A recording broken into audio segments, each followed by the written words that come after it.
Hey everyone, this is Robin from Nest Soapery, and thank you so much for joining me for another soaping session.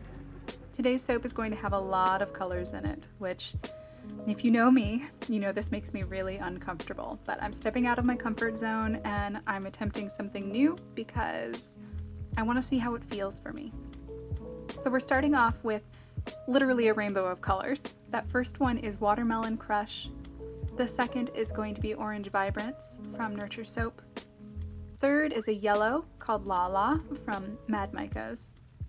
Fourth is Envy, which is a green from Mad Micas. The blue is Blue Vibrance from Nurture Soap. And purple is Grape Knee High from Mad Micas. Last but certainly never least in my book is white, or titanium dioxide, which is included in almost every single one of my soaps. I'm mixing it here with grapeseed oil so that it's pre-dispersed. That makes it nice and easy to mix into the final soap batter, and it prevents, in some part, the titanium dioxide from being little chunks in the soap, which can then streak and not look great in your finished product. Next, I mix up my soap batter, which is my standard soap recipe. You can actually find this on my website if you'd like to try it as well. Once the lye solution is added, I blend until just past emulsification. Next, I'm going to split my batter into 7 different portions. Each of the colors is going to get a 1 pound portion, and this is a 16-pound batch. So we've got 6 individual pounds of different colors, and then 10 pounds of the white, the titanium dioxide. And I'm going to leave this mixing bit in for those of you who are like me and whose brains tingle when you see colors being mixed into soap batter. You're welcome.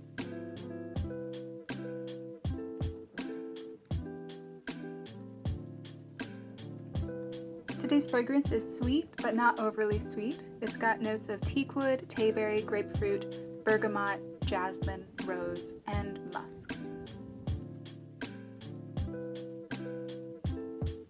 For the pour, I'm starting off with all of my titanium dioxide. I'm putting that into the mold. It's going to come up until about halfway up, and then I'm going to start adding in my colors.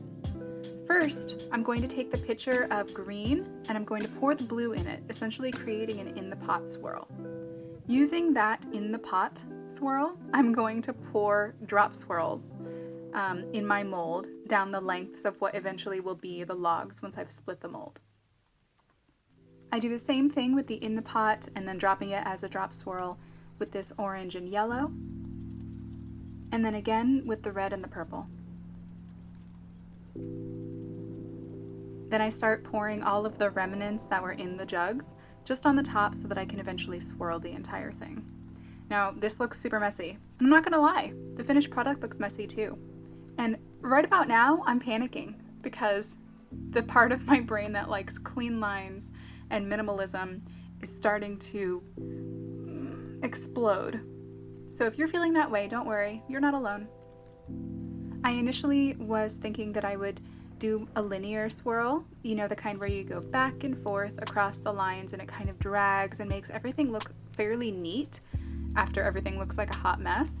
But as I was pouring all of these remnants in, the white was accelerating and it was firming up and I wasn't able to do it. You'll see when I start to swirl that I drag it across the top and then I give up because the white is just too firm for me to do this with.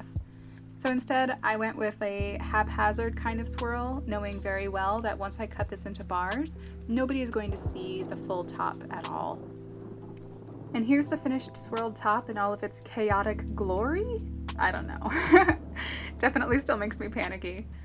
After 24 hours, I was able to split it up and then slice it into bars.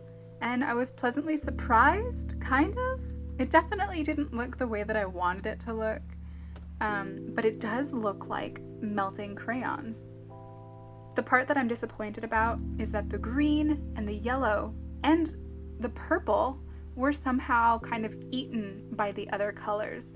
So when I do another one like this, I'm definitely going to keep them separate so that they're not going to blend into one another in that in-the-pot swirl.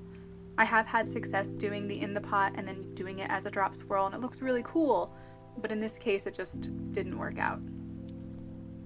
One thing I did get at the end of each loaf, where I kind of poured a little bit more, was a really cool 2 slices that were mirrored, of course, because you're slicing it, but they looked super neat.